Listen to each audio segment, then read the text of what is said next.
आज एक मुख्य मुद्दे को लेकर सभी नौजवान साथी यहाँ पर पहुंचे हैं। साथियों, वो मुख्य मुद्दा क्या है? वो मुख्य मुद्दा है हरियाणा प्रदेश के छात्रों के लिए स्टूडेंट डेमोक्रेसी को बहाल कराना। आज इतनी ज्यादा संख्या में नौजवान साथी बैठे हैं। आज युवाओं की बात नहीं होगी तो युवाओं के साथ कुठाराघात होगा, और युवा यहाँ लाखों की संख्या में पहुंचे हैं। डॉक्टर अजय चौटाला जी की उंगली पकड़कर मैंने राजनीति सीखी है।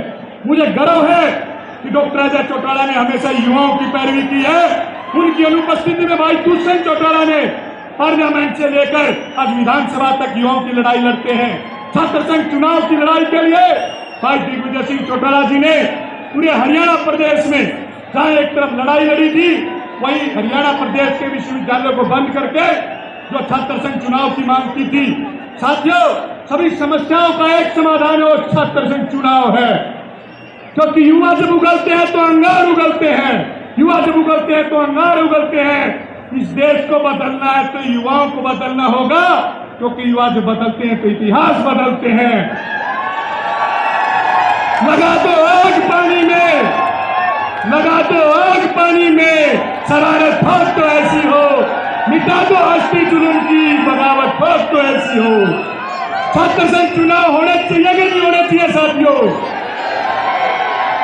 यह आवाज चंडीगढ़ तक पहुंचनी चाहिए, दिल्ली तक पहुंचनी चाहिए। छात्र संघ चुनाव होने चाहिए कि नहीं होने चाहिए? 1996 से हरियाणा प्रदेश में छात्र लोकतंत्र पर पाबंदी लगा रखी है। चौधरी बंसीलाल इस हरियाणा प्रदेश के मुख्यमंत्री थे। वो बौखला गए थे कि जब शिक्षित युवा नेतृत्व जो है विधानसभा और पार्लियामेंट में बैठेगा, जब नौजवान साथी शिक्षण संस्थानों से चुनकर आएंगे, तो कई राजनीतिक धरने पर जो लोग अपना गुजर बसर कर रहे हैं वो असुरक्षित महसूस करने लगे थे। तो साथियों, छात्र संघ चुनाव को बंद किया गया था।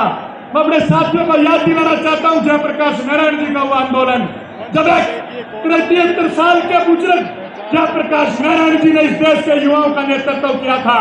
दिल्ली में बैठी इंदिरा गांधी की तानाशाह सरकार को झुकाकर रख दिया था। साथियों, क्योंकि इस देश में कोई क्रांति, कोई बदलाव अगर आया है तो युवाओं के दम पर आया है। टूटते हैं हौसले उनके, टूटते हैं हौसले उनके जिनके हौसले बेजान होते हैं। उन युवाओं के जोश को सच सच नमन जो हंसते हंसते इस देश के लिए कुर्बान होते हैं। अन्ना हजारे का आंदोलन देख लो, चाहे कोई भी क्रांति देख लो, असम गण परिषद का उदाहरण देना चाहूंगा। साथियों, चाहे इस देश की रक्षा करने के लिए इस देश के युवाओं ने खून बहाया है, वहीं इस देश की डेमोक्रेसी को बचाने के लिए चौधरी देवीलाल जी ने असली लोकतंत्र बहाल किया था इस देश में।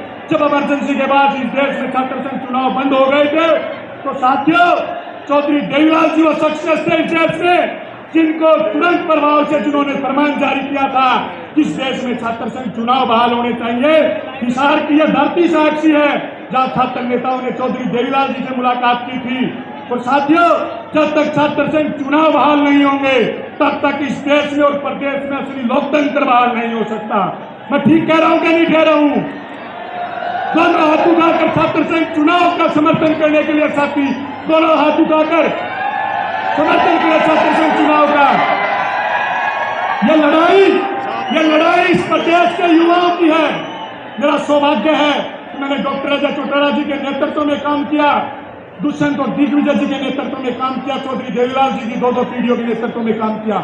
आज इस मंच के माध्यम से साथियों में बोल रहा हूं, बड़े गर्व के साथ मैं कहता हूं, अगर डॉक्टर अजय सिंह चौटाला जी का सिर पर हाथ नहीं होता और भाई दुष्यंत और दिग्विजय का साथ नहीं होता और आप साथी कंधों पर बैठाकर इस लड़ाई को नहीं लड़ते, तो आज इस मंच से प्रदीप देशवाल नहीं बोल रहा है। किसान के बेटे को लोकसभा का चुनाव लड़ा दिया जाता है, एक तरफ एक छात्र नेता को चुनाव लड़ा जाता है और एक तरफ एक मुख्यमंत्री का बेटा दीपेंद्र सिंह चुनाव लड़ रहा होता है। साथियों, लोग कहते थे कि भाई दीपेंद्र हुड्डा चुनाव नहीं हार सकता, मोदी भी चुनाव लड़ ले। हारा क्या नहीं हारा? हारा क्या नहीं हारा? साथियों, भूपेंद्र सिंह हुड्डा कहते थे कि जो राज्यसभा में जाते हैं, वो बारात की घुड़चिड़ी की घोड़ियां होती हैं। कहा था कि नहीं कहा था? तो मैं पूछना चाहता हूं इस मंच से दीपेंद्र सिंह हुड्डा कौन सी बारात की घोड़ी है बताओ? असली जंगी घोड़े जो है आज इस पंडाल के बीच में खड़े हैं। असली जंगी घोड़े इस पंडाल में खड़े हैं और हर लड़ाई लड़ने के लिए खड़े हैं साथियों। आज तक मैंने डॉक्टर अजय सिंह चौटाला जी से भाई भूषण दिग्विजय से कुछ नहीं मांगा, बिना मांगे बहुत कुछ दिया है। मान दिया, सम्मान दिया, टिकट दी, पद दिया, यहाँ तक कि अपनी सबसे पसंदीदा गाड़ी भाई भूषण चौटाला ने मुझे भेंट करने का काम किया। मेरी कोई राजनीतिक हैसियत नहीं है, कोई राजनीतिक घराने से नहीं आता, मैं कोई धनाढ्य परिवार से नहीं आता। मेरा बड़ा भाई जो है एक डीटीसी का ड्राइवर है, इस पंडाल के बीच में कहीं ना कहीं बैठकर मेरा भाषण सुन रहा होगा। क्या किसी राजनीतिक पार्टी में संभव है एक किसान के बेटे को इस मंच के माध्यम से बुलवा दिया जाता है और मुख्यमंत्री के सामने चुनाव लड़ा दिया जाता है? किसी और पार्टी में नहीं है साथियों। दीपेंद्र हुड्डा राजनीति में आया तो अपने पिता की खाली सीट पर राजनीति में आया था, और जिस दिन पिता मुख्यमंत्री नहीं रहे उस दिन दीपेंद्र हुड्डा लोकसभा का सांसद नहीं रहा। पहला चुनाव था जो बिना बाप के मुख्यमंत्री का लड़ा था, पहले चुनाव में मुंह खानी पड़ी। और इस मंच के माध्यम से कह के जा रहा हूं, जननायक जनता पार्टी के नौजवान साथी आज इस बीच में खड़े हैं, भाई भूषण चौटाला जी और दिग्विजय चौटाला जी हमारी लड़ाई लड़ रहे हैं। साथियों, डॉक्टर अजय सिंह चौटाला जी से इस मंच के माध्यम से आज एक चीज मांगने जा रहा हूं मैं। आज हरियाणा प्रदेश में छात्र लोकतंत्र बहाल कराने के लिए मैं आपका सिर पर हाथ और भाई भूषण दिग्विजय का साथ इस प्रदेश के युवाओं के लिए मांग रहा हूं। आप हमारे साथ खड़े हो भाई भूषण दिग्विजय। मैं दावे के साथ कहता हूं कि हरियाणा प्रदेश में छात्र संघ चुनाव के मुद्दे पर विरोध करना तो दूर की बात, किसी राजनीतिक घराने की, किसी राजनेता की औकात नहीं है कि विद्यार्थियों के खिलाफ एक शब्द बोल दे। एक शब्द बोलने की किसी की हैसियत नहीं है। आज आप 10 की संख्या में विधानसभा में हो, छात्र संघ चुनाव बहाल होंगे, 90 की 90 संख्या में नौजवान साथी होंगे, भाई भूषण चौटाला इस प्रदेश के मुख्यमंत्री होंगे। हम कोई मुख्यमंत्री की लड़ाई नहीं लड़ रहे साथियों। मैंने कैथल की भूमि से भी कहा था, हमारी लड़ाई उप मुख्यमंत्री की नहीं है। ये कान खोल कर सुन लो जो लोग चंडीगढ़ में बैठे हैं, दिल्ली में बैठे हैं।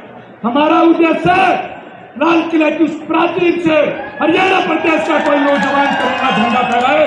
हमारा उद्देश्य ये है, हम चाहते हैं चौधरी देवीलाल जी की तरह हरियाणा प्रदेश से इस देश के प्रधानमंत्री तय हो। हमारी ये लड़ाई है। हम चाहते हैं 2024 में इस प्रदेश का सबसे युवा मुख्यमंत्री भाई भूषण चौटाला हो।